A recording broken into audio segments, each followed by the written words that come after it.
Hello everybody, Coach Tickety here, and today I'm going to be recommending some hero picks for learning critical skills in Overwatch 2. So what exactly does that mean? These aren't necessarily the best heroes to try and one trick to rank up on the leaderboards, but putting some time in with these heroes can help you understand some of the fundamental skills that are needed to become the best Overwatch player you can be. Even if you don't happen to play many of the heroes on this list today, I would still recommend checking each and every one of them out just to see if there's something new you could learn from trying a new playstyle.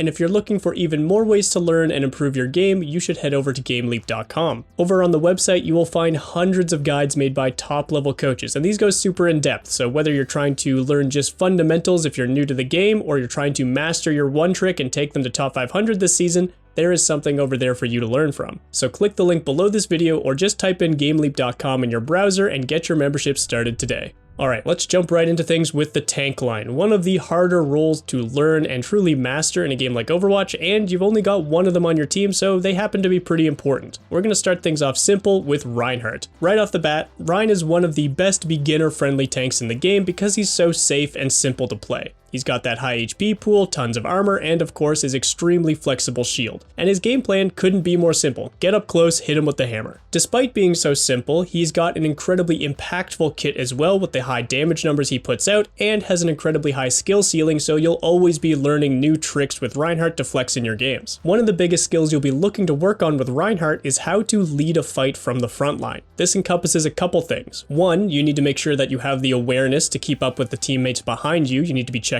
in on them. And two, you need to be looking for consistent advantages in the front line from any enemies that find themselves in your path. Learning how to lead the fight properly means not only going in when you can, but going in when you should. So make sure you're keeping up with all the little details going on around you and only really hitting that go button when it makes sense to. Our next tank on the list is going to be Orisa. Another fairly straightforward tank. Just existing on Orisa feels like you're doing a good job half the time, but in addition to that, you've got incredibly impactful cooldowns, and you've got a primary fire with range, which not many tank members have, so you can consistently poke at the enemy while you're set up. The major skill you'll need to learn with Orisa is how to properly manage your cooldowns. Unlike REINHARDT, for example, you can't always depend on that big bulky shield to keep yourself safe. You need to properly cycle through your fortify, your javelin spin, and even aggressively your javelin throw. The biggest thing to note here while you're working on cooldown management is that your positioning should change based on the availability of your kit. So let's say you're sitting there with full cooldowns available, you got everything ready to go, you're full HP, everything's good, you can probably stay in that location for a long amount of time, or even push in aggressively and take more space. But if you are low on cooldowns, if you got nothing available, you'll need to be backing up into a safer position because you won't have any counterplay tools if the enemy decides to get aggressive on you. With all this in mind, you should eventually get to a point where you're pre-planning both your movements and your cooldown usage based on the enemy threats and what you might need to counter in any given moment. Alright, moving on, our third tank on the list, and everyone's favorite scientist, is going to be WINSTON. Compared to the other tanks on this list, WINSTON isn't really defined by his tankiness or his ability to soak hits, but more by his mobility and his dive potential. Thankfully, WINSTON's mobility is some of the easiest to use in the game. It's very straightforward, it's pretty much point and click wherever you want to jump to, and then obviously he's not too mechanically demanding when it comes to hitting people with his Tesla cannon or using his bubble to keep himself alive. The main skill you'll be working on with WINSTON is to learn to focus outside of the front line as a tank. With these other tanks on the list like REINHARDT and Orisa, it's very common to find yourself just pushing into the front line and then stuck in gridlock based on what the enemy tank is doing to you. If you aren't able to manage your cooldowns properly or get aggressive enough, you feel like you can't do anything in these situations. WINSTON doesn't have this problem. Thanks to his mobility, he can put his pressure basically wherever he chooses to. So you'll need to push your awareness a step further and look beyond the front line. Find those high priority DPS or support members that are staying further away from you, or isolate a line of sight that you want to deny with your bubble usage. Even if you're not playing a dive tank, this is a very important skill to learn since you won't always be able to find advantages by running it down into the front line. You might need to walk up to that high ground as REINHARDT or take a fight in a position that doesn't favor you just because you need to focus on the advantages wherever they are, not just against the enemy tank. Moving on to the DPS line, let's kick things off with JUNKRAT. Once again, a fairly simple character to pick up since it's very easy to do extremely high amounts of damage with JUNKRAT. Just lob your grenades into the front line and you'll probably be doing a good job.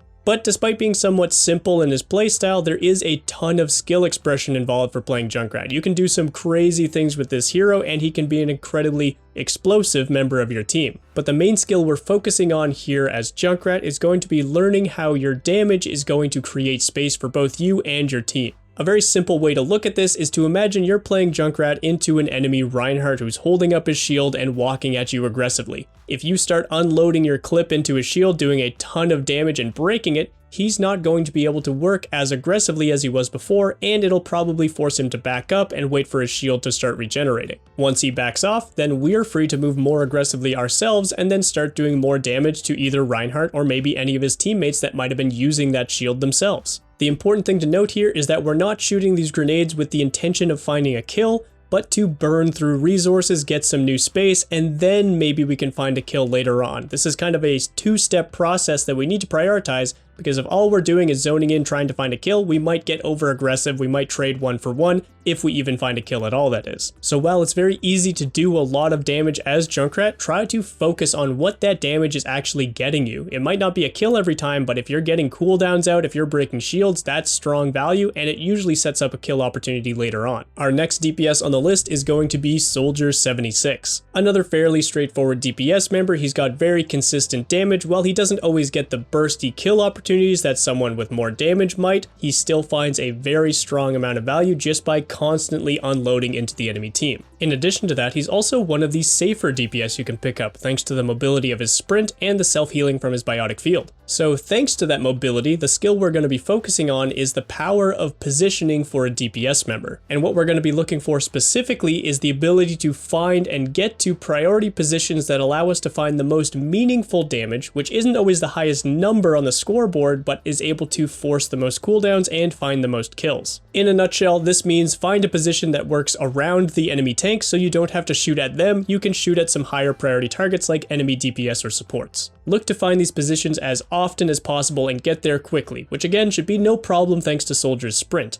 But keep in mind that even if you are using these positions, it's possible the enemy pushes you off, so don't be afraid to give them up either, because you can always work to find a new position later on. Our last DPS on the list here is going to be Reaper. Another fairly straightforward hero here. He wants to get in close, shoot his shotguns, find a kill, and then use his Wraith to keep himself alive to either back out or find a new target. Once again, we'll probably be thinking about advantageous positions here with Reaper. Maybe we're TPing into enemy backlines, maybe we're hitting flank routes before jumping on squishy targets, but more important than that, the specific skill we're working on here is the timing of your flanks. The biggest thing you'll want to remember here is that if you're going in for a kill as Reaper, you don't want to be the first thing the enemy is thinking about, because then they'll reposition away from you, they'll save all their cooldowns for you, and they'll likely be able to outplay your opportunity before you actually get that kill. So instead, while you should still be taking aggressive positioning, using flank routes, finding a TP play, stuff like that, before you actually go in for the kill, before you take your first shot, you should try to wait for your enemies to become distracted. Maybe your tank is going in first, maybe your other DPS partner is shooting their shots, whatever it is, you want your targets to be stressed so that they're slower to react to you and might not have as many cooldowns ready to keep themselves alive. And just like we talked about with positioning, keep in mind that if our timing doesn't work out, even if we don't finish that kill, we can always reset and try again with our Wraith form and find a new TP play or a new angle to take aggressively. Alright, moving on to the support line, starting with MOIRA. MOIRA is easily one of the simplest supports to play and find value with, since she puts out absolutely huge healing numbers and is incredibly safe to play thanks to her fade. But supports in Overwatch 2 aren't just about doing good healing numbers, so the skill we're working on here with MOIRA is to mix in damage along with your healing. Whenever you can, you should be hitting enemies with your secondary fire and damage orb so that you can be finding more value, putting up more pressure, charging your ultimate faster, all kinds of good things happen as you're mixing in damage. You're probably not going to be finding too many solo kills as MOIRA since her damage is pretty slow ticking, and while you could try to go really aggressive and lean heavily into your damage, you'd be missing out on another huge part of your kit, which is the healing, so this is about finding that balance more than anything else. Even if you're playing a support that doesn't lean into damage directly themselves, they usually provide some form of utility that is a huge benefit to their team. For example, Mercy's blue beam to provide damage boost isn't her doing damage, but whenever you can, you should be using it instead of just holding yellow beam on someone who's full health. Our next pick on the support line is going to be Ana. Ana might be a little trickier to pick up than some other supports since she can be somewhat mechanically intensive, but there is no support that better showcases the skill we want to work on here, which is the importance of saving your cooldowns for just the right moment. Basically here, whether you're using them aggressively to try and find a kill or defensively to try and keep yourself alive, you want to save them for the best moment possible, not just throw them into a fight Hail Mary just to see what happens. And since we're playing support and not DPS or tank, we should be paying attention to moments that benefits our team so that we can support them with our aggression. If we're throwing an anti-nade, it's not going to matter if none of our team can follow up on them, so maybe try and wait to see one of your DPS going aggressive or your tank charging in, and then use your cooldowns to make their situations better rather than trying to start a new situation yourself by throwing it in whenever you want. Our next support on the list is going to be Lucio. Lucio is a pretty easy hero to pick up and find a base level of value with, but has an enormous skill ceiling once again that leads him to being one of the most mechanically intensive heroes in the entire game, let alone just the support role. But regardless how good your tech is on Lucio, the biggest skill we're going to be working on here is our awareness to read a fight as it's changing.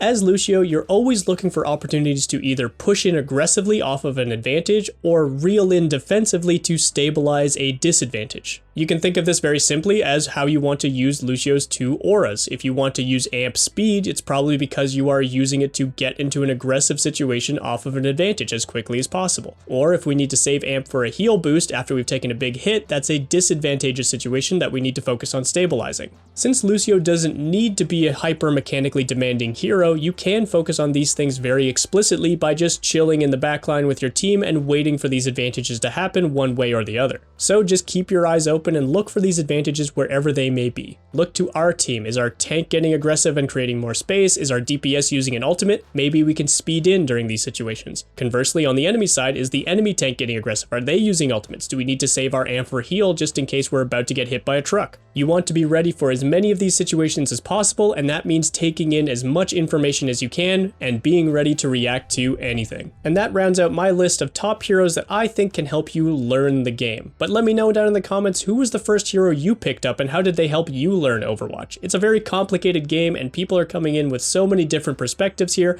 I would love to hear about your journey through Overwatch and what helped you along the way. And don't forget guys, if you like this type of content, if you are enjoying these videos, be sure to drop a like and subscribe to the channel. And if you're looking for even more advice, head over to GameLeap.com. There are so many different types of skills to learn to truly master a game like Overwatch. So let our experts over on GameLeap.com help you out.